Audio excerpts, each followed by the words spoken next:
Nagsagawa ng sabayang kilos protesta sa iba't ibang bahagi ng bansa kahapon, kabilang po ang Iloilo, Cebu at Quezon City. Iisa ang panawagan nila, ikulong ang mga kurakot. Balitang hatid nina Darlene Kai at Jonathan Andal. Nagsimula ang White Ribbon March sa misa sa EDSA Shrine. Napuno ng kulay puti ang misa na pinangunahan ng 2 obispo at maraming pare. Ang taong tunay na nagmamahal ay hindi magnanakaw sa kapwa. Ang tanong, sino ba talaga ang iniuna mo? Ang sarili mo o ang Diyos at ang kapwa? Mahalaga pa rin na nakikita ng mga kinauukulan na meron pa rin tumututol sa mga kawalanghiyaan nila. Katahimikan natin, lalong lumalala ang kawalanghiyaan ng mga walanghiyang yan. Lahat ng sangkot! Dapat managot! Matapos ang misa, umusad na sa EDSA ang mga kasali sa marcha. Bitbit nila ang mga karatula ng kanilang panawagan at mga maskara ng katiwalian. Ayon sa organizers, nasa 3,000 ang nagmarcha mula EDSA Shrine hanggang People Power Monument. Nasakop nila ang isang linya ng EDSA northbound.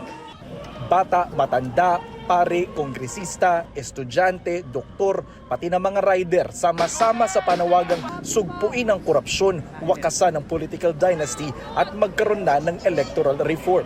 Yung aming lugar ay patuloy pa rin binabaha, kaya danas yung hirap dahil sa mga malawakang pangungurakot. Meron kaming binuo na doctors opposed to corruption. Alisin ang VAT sa lahat ng mga gamot. Lagi ko kasing iniisip yung future ng next generation.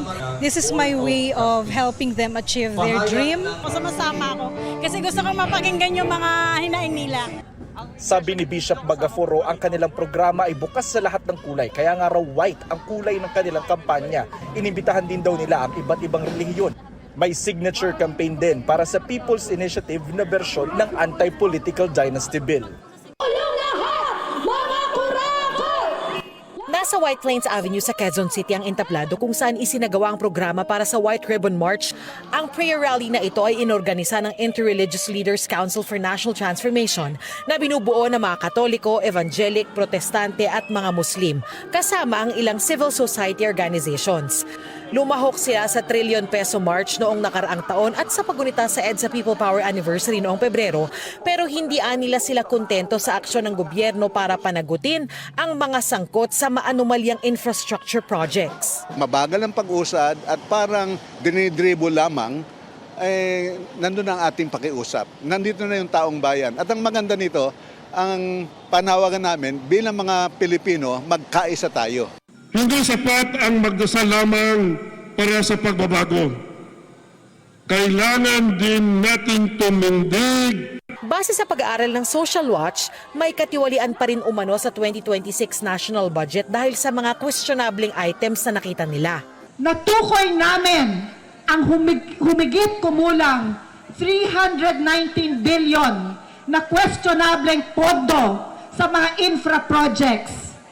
Dahil nabuking ang paggamit sa tinatawag na unprogrammed appropriations, mayroong mga flood control project na tila pinalitan lamang ang pangalan at ginawang farm-to-market roads.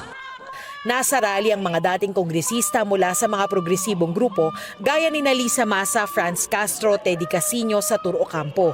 Nandito rin si dating Chief Justice Maria Lourdes Sereno. Pero bawal magsalita ang mga politiko at opisyal ng gobyerno sa entablado ayon kay Bishop Efraim Tendero. Kami po ay naririto naniningil sa mga opisyalis ng pamahalaan anuman ang kanilang posisyon o partido na managot sa kanilang mga kilos at gamitin ang kapangyarihan para sa kapakanan ng bayan. Ang isang grupo ng kabataang ito, bumiyahe raw ng 8 oras para lang lumahok dito sa White Ribbon March. Pinili nilang magsuot ng itim sa halip na puti. Hindi po kami maka-Duterte, hindi po pa kami maka-BBM. Nandito po kami para po sa mamamayan. Nandito po kami para iparamdam po sa lahat dito na wala po kaming kinakampihan o wala po kaming ini-idolize. Darlene Kai, Jonathan Andal, nagbabalita para sa GMA News.